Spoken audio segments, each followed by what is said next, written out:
What's going on, U-Turn friends? I'm really, really excited to bring Janice Litvin on to the show. She helps leaders and teams get rid of burnout, banish burnout in their organization so they can really enhance engagement, retention, productivity, all the good things. She has keynotes, she has workshops, coaching programs, and they just really help teams change the way they react to stress from the inside out.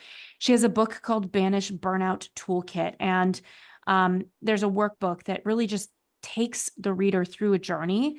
She's also the past president of National Speakers Association of Northern California, um, and just so much more. And today we really want to talk about, obviously, the fact that we're in a bit of a burnout crisis and what can we do, especially if you're in corporate, to overcome that. Because I know if you're not burnt out, chances are you know somebody who is, and it shows up in many different ways. So, Janice, thank you so much for taking the time to come on the show.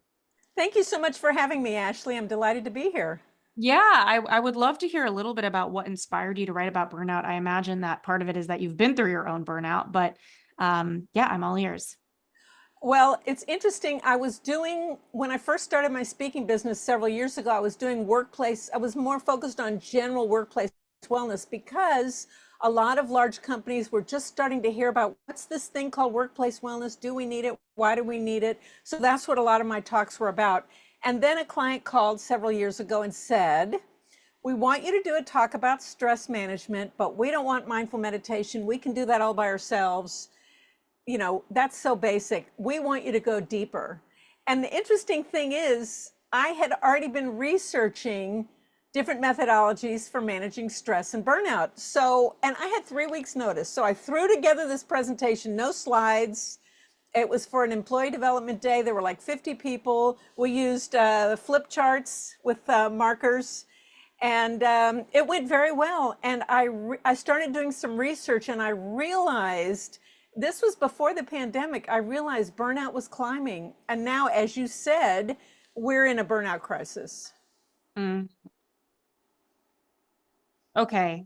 When we talk about a burnout crisis, I think of many things. I think of people who are working too much. I think of people who are tired. I think of people who are bitter, whose bodies are shut off, who they have depression. Like, what are some of the symptoms in the early stage of burnout that people can start to notice? Because I feel like some of them are quite vague, and it's like, how do we Yeah. really know what's going on? And I think it's easy to minimize. It's like everybody's working hard, everybody has a lot going on. Like, you don't be a princess. Do you know what I mean? So Yeah. how do we help people really take a look? Well, that's such a good question. And it's a very important question because we want to prevent burnout. We don't want to be repairing because once someone is truly burned out, they have to take a leave of absence. Yeah. So, brilliant question. What are the symptoms? There are several. First of all, kind of withdrawing. Like maybe you show up at your meetings, but your camera's never on. Or you start to get kind of moody and angry, and you start acting out at work. And when I say acting out, overreacting to things and being very negative with coworkers and having mood swings and angry outbursts. Or you bring all that stress home and then you're yelling at your poor family. They had nothing to do with what's going on at work. And so people don't understand how to rationally communicate because it's just happening in their body and their heart and mind and soul and their brain. And they don't know what to do with it. They might be having trouble sleeping. They start to withdraw. They start to call in sick a lot, or they show up, but they're kind of barely there. Mhm. Mm. Okay, so let's say that somebody's listening right now and they're like, oh, well, I have plenty of those symptoms.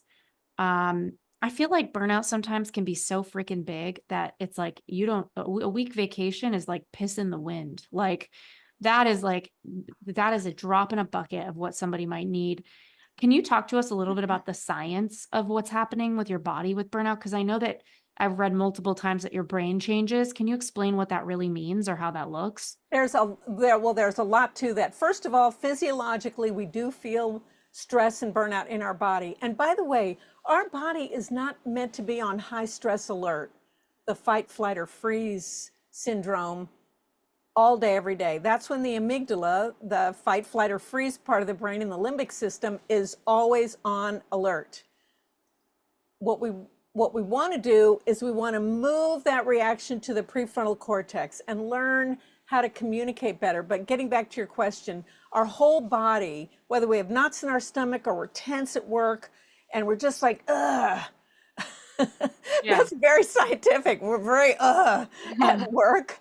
Those are some of the clues. And knowing your team very well, and managers knowing your team well enough to see the signs. Yeah. Like, for example, if someone is normally very upbeat, very kind of happy and happy-go-lucky, and for an extended period of time they're more withdrawn, they're not meeting deadlines, they're not communicating, it's a really good idea to take that person aside, especially for the manager, but if you have a friend, and say, how are you doing? What's going on? Let's go take, first of all, let's go take a walk Yeah. instead of drinking more coffee. Let's take a walk and let's have a chat. And they might go, oh, but I've got these deadlines. Well, the deadlines are not going to get met with you in a healthy state of mind if you don't take that walk. So taking more breaks during the day is really, really important. And like you said, a week vacation is not enough, but it's better than not taking vacation. And a lot of people will say, I don't have time for vacation. You better make time for vacation, because you're going to end up taking I don't mean to be threatening, but you're going to need an extended vacation if you don't take the 1 week now. And managers need to encourage people to take vacation. And they also need to not send texts and emails nights and weekends. Yeah. Those are precious downtimes. Just like we need a good night's sleep, we need mental breaks, Yeah. evenings and weekends. Yeah. You know, it's one problem that I have with that is that as an entrepreneur, I'm like constantly working when I need to work, and I just want to offload work. And so I don't want to text people or email people or make them do anything, but I'm trying to offload work. So Right.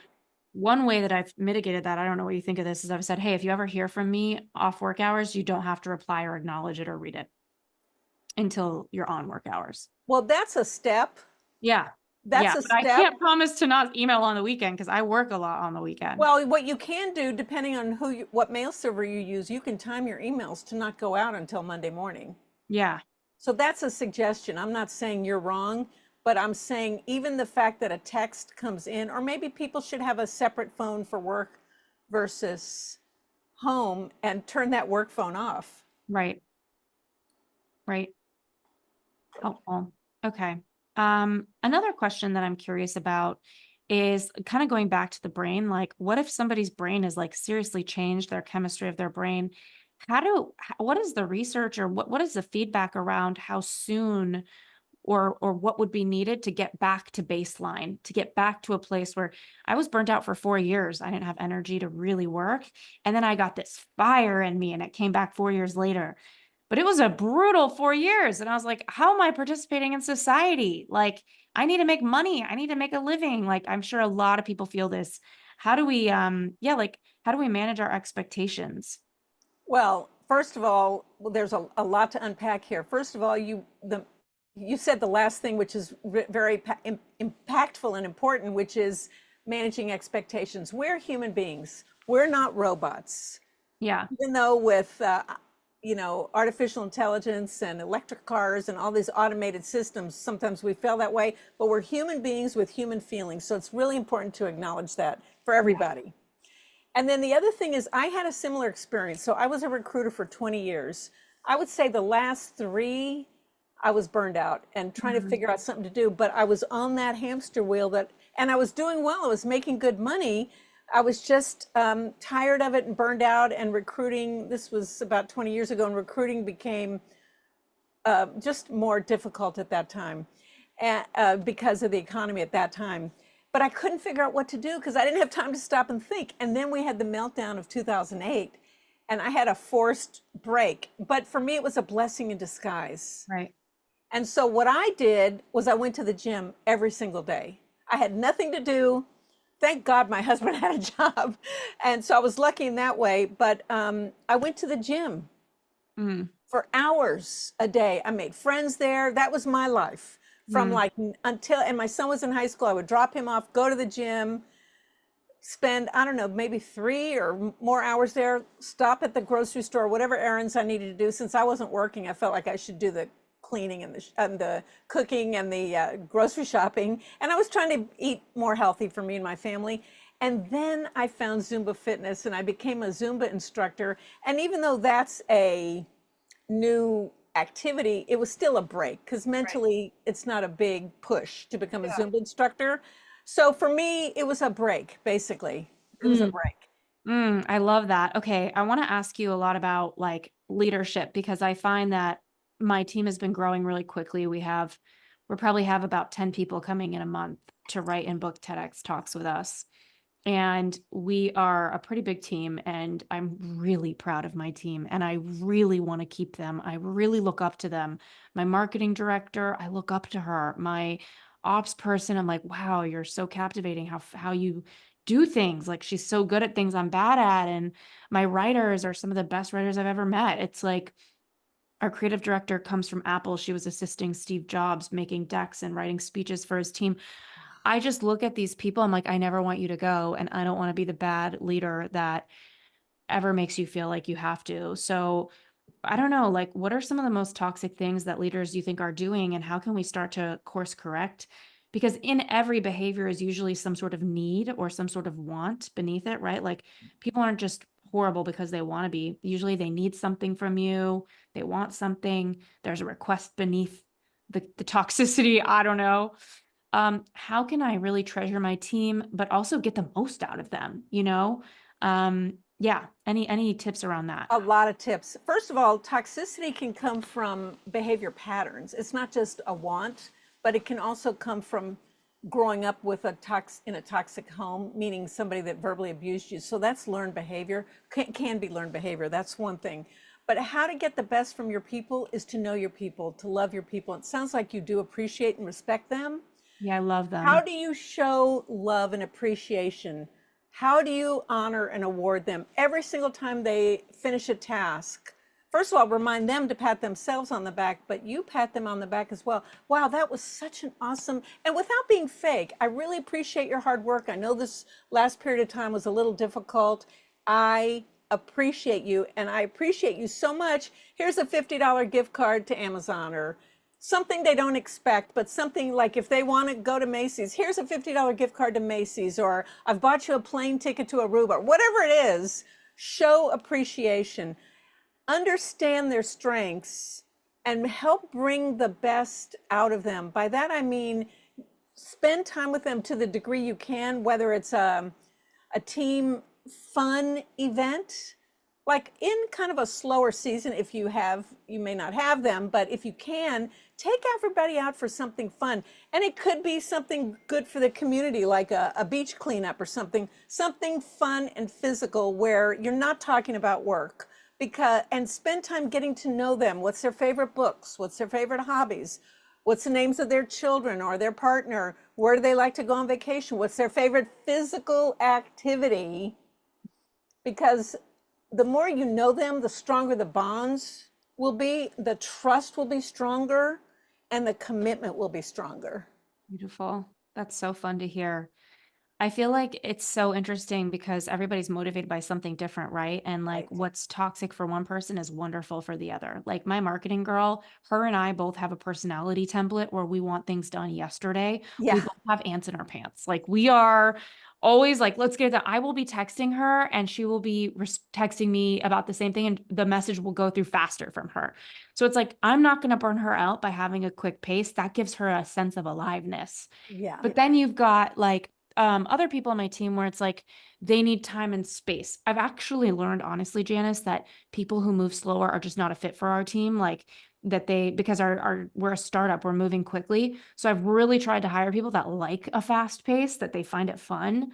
Right. Um, but I don't know, just anything around like how does somebody even start to look for people that are a fit so that the bond is there and they're not just hiring people they're going to burn out? Because I genuinely think burnout is what happens when you got the wrong match. It's not the It right can. situation.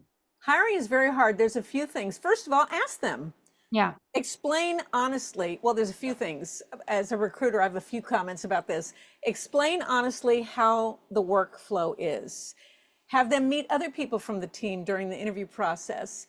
Have asked the other people on the team to describe what is a typical day, what will be the flow. If you really think this is a fit for you, we need to you need to understand what it's like to work here, because we really don't want to burn you out, and we want, for your sake and ours, we want a good match. That's one thing.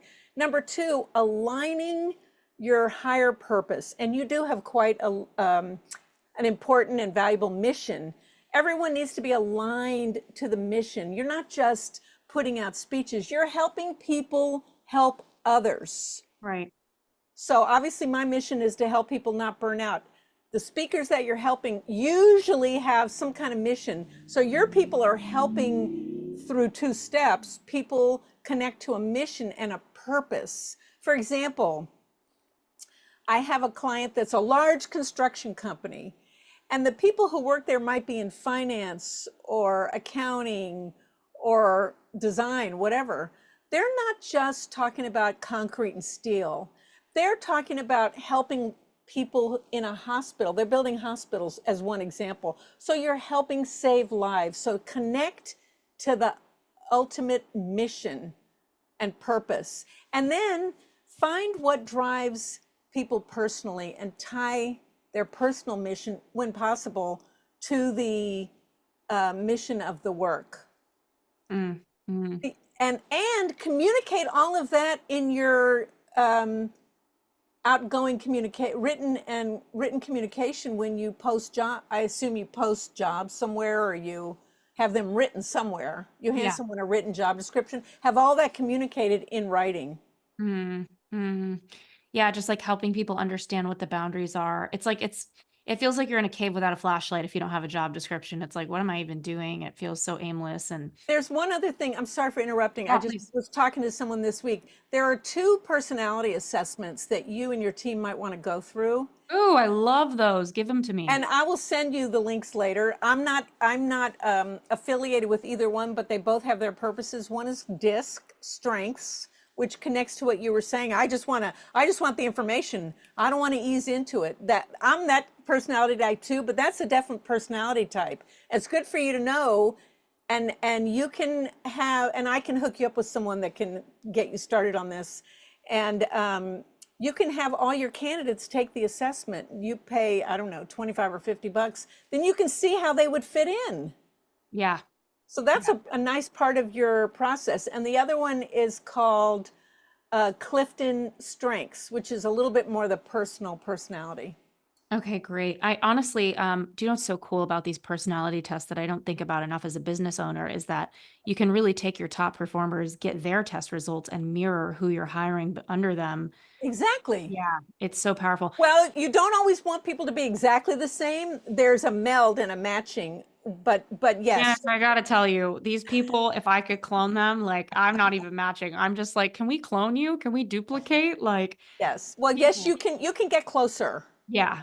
Yeah. Wonderful. I always struggle with personality tests because I'm like, are we obscuring a human being into a box? Like, No, we're not. We're not. We're all made differently. We're all made differently. And you just want to know, people know how to perform on an interview process, but you want to know who's underneath the interview yeah. and Yeah. how they're going to perform in your environment. Again, communicating clearly with them what the environment is like. Yeah. Yeah. And having everyone on the team, as many people as possible, meet them and then get a consensus. That's a really good one because you know what? I hired a couple people and I was like, man, something's kind of weird about this one. And then I would ask the people on my team I love, hey, are you picking up? Yeah, I picked up on that right away. Wait a minute. Why didn't I have you view them and help me figure this out? Yes, have So, everyone interview people. yeah. Yes. Yeah. It's Take so, them to lunch, and I'll tell you why, even though it seems like, oh, that takes so much time. When you watch how people are in a public restaurant, I mean, when they're being interviewed, they're going to be on their best behavior, but still, just you get more of a feel for them. right. Or take them out for coffee. It doesn't have to be a whole lunch. Yeah, yeah, that's really, really helpful. I had a writer recently ghost me on a project. She had a medical issue, but it wasn't, in my opinion, like if I really look at the situation, which who am I to say anything, but Yeah. it felt like you could have texted us back. I think she had a thing happening, but also used it to disappear because she was overwhelmed by her life or something. Rather than saying, I'm overwhelmed. I'm overwhelmed, and even if you say that, like my team doesn't really speak the language of overwhelm. We speak the language of prioritizing. So if somebody's overwhelmed, I'm like, okay, it sounds like we need to prioritize and that's it. We Yes. shouldn't be in overwhelm. So can you talk a little bit about Yeah. overwhelm and stress management? Because I feel like I've got a pretty good hold on that. Like if I tell people, hey, if you feel an inkling of overwhelm, you need to come to me and ask for prioritization. You should not be overwhelmed. We have a lot going on. We need it all written down, but we can prioritize it. You know, you really hit the nail on the head. And I've been talking about this a lot. In fact, one thing I'm offering with my clients is not just to do a speech, which when I say not just to, that's powerful and it's big and it's important, but it's one piece of the whole puzzle. If you really want people to change, they have to do something, not just sit and listen. And Right. there are a number of things they can do. You mentioned my workbook, Banish Burnout Toolkit. That's one, but having guided work parties as well as roundtable discussions. So this came up. I did a roundtable last week, and the question came up. I get overwhelmed. I don't know what to do. Yeah. There's a number of ways to say it, and one is I simply do not have the bandwidth. Here's a list of all my priorities right now. Let's together prioritize so we can get everything done in a controlled and timely fashion. Yeah. Yeah. Well, is there something I haven't asked you about burnout, about recovery, about leadership that is central to your toolbook and your toolkit that would be good for people to know before we go? Yes, thank you for asking. The very first step, which I call stop and audit, and I do these hand motions because with learning modalities, using the body is another way to reconfirm what you learned. So I want people to be aware of what's going on.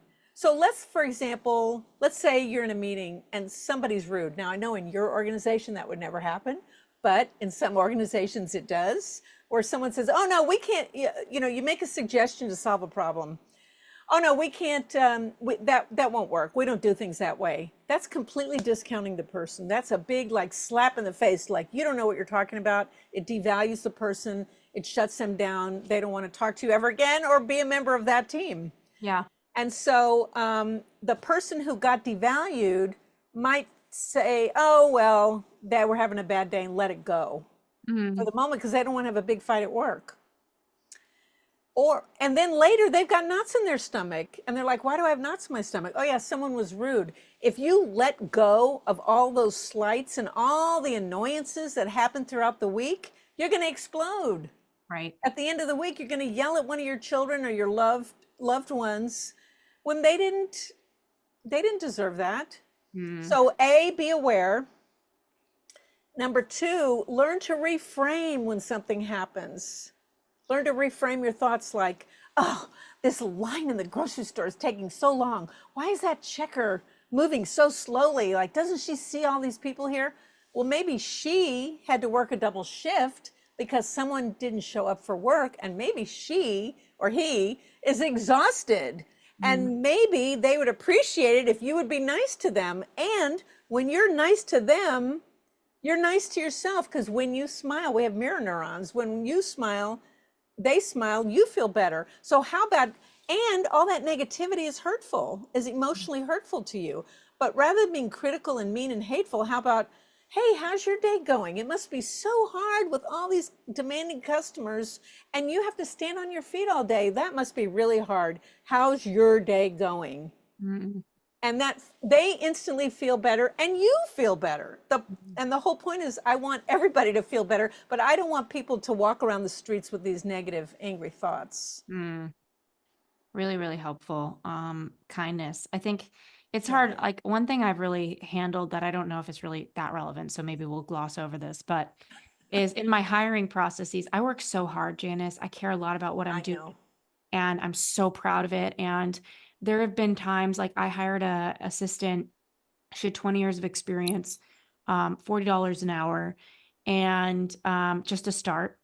And I remember the first week I said, okay, well, I have a training document. Do you want to, there's videos on it. Do you want to just, she's like, let me be with this document for a week and then I could start my hours next week. I said, great. I didn't get the thing I didn't realize, I wasn't looking for this, is that all the videos in the training doc have to be requested access from me. So as the week went by, I was wondering, I'm like, she hasn't requested access for any of these videos. That's so weird. Like maybe she's going to do it over the weekend. That's so weird. Sure enough, it's Monday. She didn't request access to any videos. So she didn't do any of the stuff that the whole week was supposed to be devoted to. And during that training week, I just texted her for, not texted, emailed her for a couple basic things. Can you help me find a dog walker? I got an invoice for 20 hours of her trying to find a dog walker. She like posted in Facebook groups. I got an invoice for 20 other hours of like, I don't even know what she did. But the point is, like, there are so many hardworking people out there that are working their ass off to like really make a difference. And it's painful when you compensate people and they're out of integrity and they don't show up. And so I hear what you're saying about being nice. And I think there's no excuse to be rude. Like, it's not necessary. You just have boundaries and learn your lessons. But I have a lot of empathy for a lot of business owners that feel slighted in different ways. And I feel like the system that we have is really built to support the employee and to support people who work for Right. people. And Right. it makes me really sad because my entrepreneur friends, I'm like, oh no, we're out there working hard, we're busting our Right. butts. And these things happen all the time, right? So, Right. I just like Zelled her, $1,500 or $2,000 for God knows what. Like it really felt like nothing. Right. But I didn't want to argue it because she did put Right. in the time, even if it wasn't useful for me. So I don't know, is there anything you have to share for people who are trying to like really protect their time, get the most out of what they're doing, have those boundaries, set boundaries? Yes. I don't know, just like get served properly when they're out there doing the work that they're doing. Well, there are a couple things that happened with that situation, and I've been in that exact same situation with a VA. Because she was new, it might have been helpful for you to check in every day. How's it going? What are you working on? By the way, did you see that you need to send the request to watch these videos? How's that video going? How's that document going? When you ask her to find the dog walker, please only spend 5 hours on this dog walking thing Right. at the beginning, and let her know I'm not a micromanager, but I think we need to get to know each other and understand our working styles. And I need to make sure that you have everything you need to be successful. You want her to be successful. It makes you successful. So Right. Yeah. communicate. Yeah. Okay. This is really, really, really helpful. Well, thank you so much for coming on. Where can everybody find you? JaniceLitvin.com, Janice at Janice Litvin, LinkedIn, Janice Litvin. And I would like to offer a free gift for your listeners. Oh, This is please do. my newest book for managers. It talks about some of the things you and I just talked about. Banish Organizational Burnout, 26 Tips for Managers, which can be found at JaniceLitvin.com/resources hyphen book. Mm, JaniceLitvin.com/resources hyphen book, and they can download a free copy. thank you so, so much for joining us, for sharing. We'll put that in the show notes, and for being here. Thank you so much for having me, Ashley. You are delightful, and you Thank brought up you. things most people don't, so I really enjoyed it. Thank you. She must be helping out with TED Talks or something, thinking all these content thoughts. Thank you. And if there's anything I can do for you, please let me know. Thank you.